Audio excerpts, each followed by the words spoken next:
Imagine a foolish man perched high in a tree, hacking away at the very branch supporting his weight.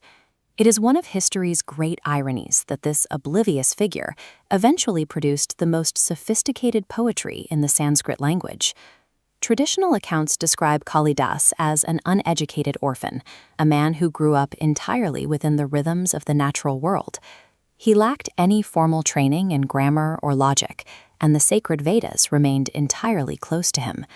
Princess Vidyotama lived at the opposite end of the social spectrum.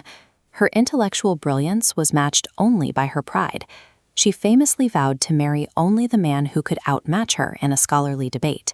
After she humiliated the kingdom's most respected academics in open debate, the defeated scholars sought a way to crush her ego. They conspired to trick her into a marriage with the most ignorant person they could find. When they found Kalidasa in the forest, they saw their opportunity. As they led him toward the palace, he functioned less as a man and more as a tool of revenge, an instrument sharpened by the scholars' collective resentment. The scholars dressed Kalidasa in the robes of a master and presented him to the princess.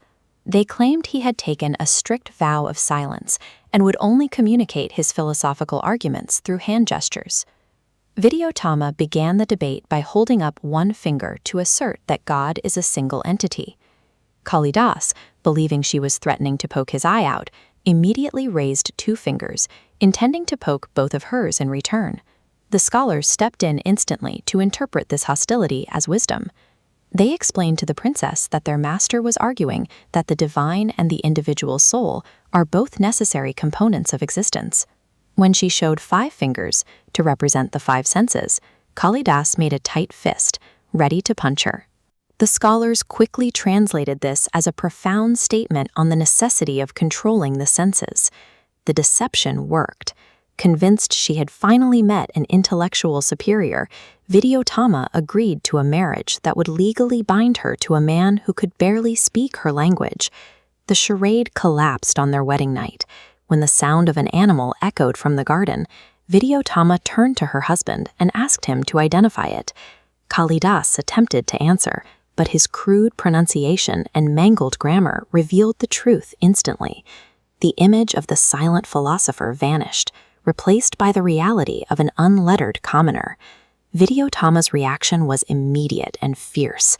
Realizing the scholars had played her for a fool, she turned her fury on Kalidasa, insulting his ignorance before physically ejecting him from the palace. In the cold silence of that night, Kalidasa was forced to confront his own reflection.